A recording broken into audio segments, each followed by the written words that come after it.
Welcome to this screencast on patient care plans. The objective of this screencast is to look at patient care plans and find out what that entails. So patient care plans, they're marked by your clinical coordinator.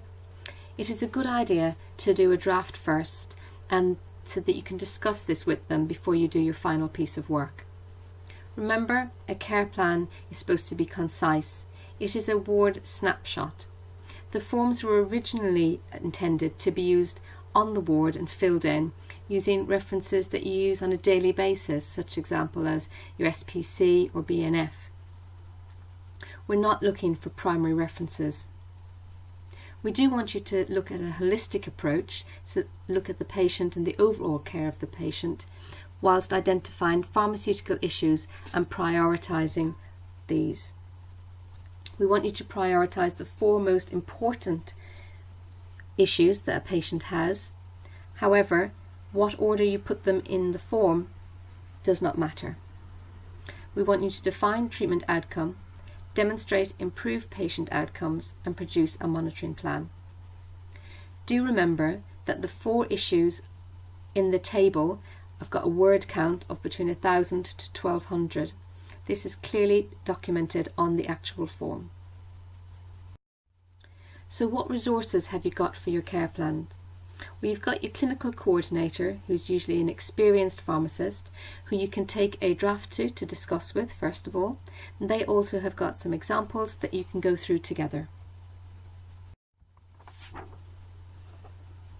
So a care plan needs to have 4 pharmaceutical issues, 1 which has to be related to the module area in which you are studying. These do not need to be complicated issues. They do not have to be traditional interventions. They can be on simple things such as compliance, discharge issues, patient education, communication. Think of a patient who you see is on amlodipine. You'd automatically check their blood pressure, making sure that the amlodipine is working, that its blood pressure is not too high. You may want to talk to the patient to see if they're having any side effects. This is all part of patient care. You may look at a patient's bed and see that they are nil by mouth. You'd automatically look at that drug chart, wondering, are all drugs prescribed in an appropriate manner for the route? Looking at a drug chart to see what drugs have not been prescribed that should be prescribed. So for example, checking all your drug charts for VTE prophylaxis. This is something you probably do on a daily basis and don't even think of as an intervention, but it is, and it's part of patient care. Another example would be digoxin and checking the heart rate. Remember, patients are real and we're not expecting textbook cases. So for further advice on the marks, you can look in the handbook. It's an appendix, and in the main part of the assessment handbook you will find information on what marks for what section. Do remember that there are 4 issues and each issue is worth 25%. So if you miss off one of those issues, you will automatically lose 25% of the marks. This is an excerpt from the handbook, and it looks briefly at what you are looking for. We're looking at the actual or potential issues that have been identified and appropriately prioritised, treatment options, the appropriate treatment option has been selected, desired outcome and appropriate for each key issue, monitoring plan, and the student's contribution to care. As you can see, the student's contribution to care is a much larger chunk of marks. We will now go through each one of these issues individually. So treatment options is 1 mark per issue. We need you to look at all options for the issue, irrespective of the patient. So for example, if the issue is a type 2 diabetic issue with medication, you would want to go through all of the available options for a type 2 diabetic, irrespective of your patient. And we would need more than just trust guidance as an example of a reference. Then you would look at the treatment option you have chosen. So taking all those options that you did in the previous section, you then say why you choose this particular option for your particular patient. It is important here to give justification which is evidence-based. The desired outcome is what you want to happen, not what actually happened. Monitoring. Here we want to look at what is required. How often is it required? So what is required? Whilst we want you to look at things like normal blood works, we also want you to think of monitoring for things like side effects.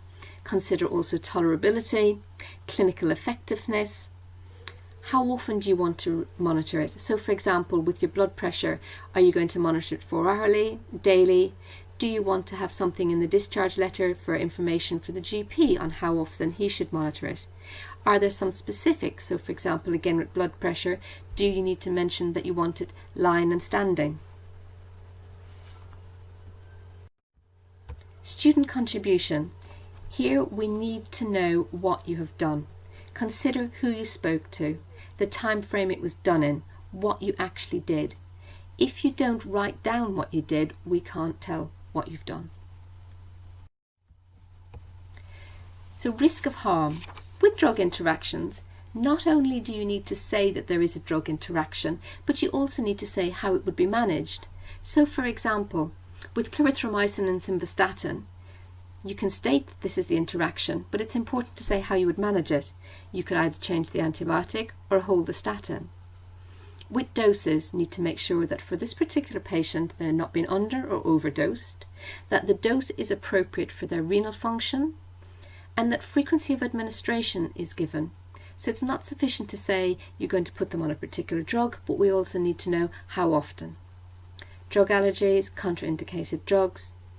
Also clinical effectiveness. And by this I mean, for example, if you're recommending that a patient goes on an ACE inhibitor who is 90 years of age. Whilst an ACE inhibitor is licensed for treating hypertension, it would not be the most clinically effective drug for a 90-year-old, as there is better evidence for other drugs. We're now going to have a look at an example of a patient with past medical history of COPD, peptic ulcer, TIA, and diagnosis of infective exacerbation of COPD. So this intervention was a clarithromycin and atorvastatin interaction. As you can see in this example, the student has stated what the issue is, what the patient will be at risk of. As part of their management options, they have listed the organisms that would be relevant to an infective exacerbation of COPD and what options could be there for those organisms. They've then given the options that you could hold the statin whilst on the antibiotic, or choose one of the other antibiotics. They have referenced this. They have then decided what the selected management should be and given justification with referencing. The desired outcome is preventing the interaction, but they've also gone further than this and actually said to appropriate treatment of the infection. The monitoring is some blood work, but also that they've thought about the clinical indicators such as temperature, shortness of breath and coughing. Here you could also put in how often you would expect to be monitoring these parameters. The student's contribution to care, they've stated what they did, they spoke to the doctor and they recommended. They could also have put in here perhaps how they monitored the patient. The actual patient outcome is that the patient was safeguarded from a drug interaction and they received the best possible management for their infection.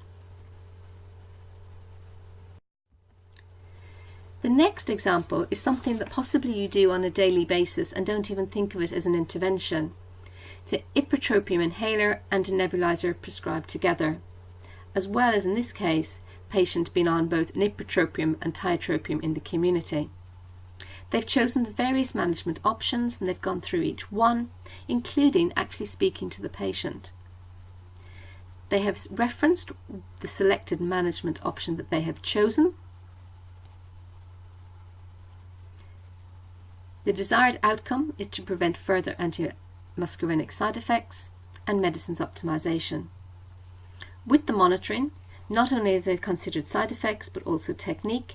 Here again we could expect that you could put how often you would actually monitor these.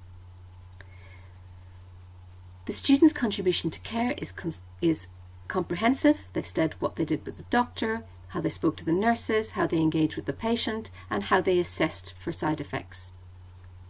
And then the actual patient outcome was the patient was saved from further antimuscarinic side effects, and also that the patient was involved in their decision making.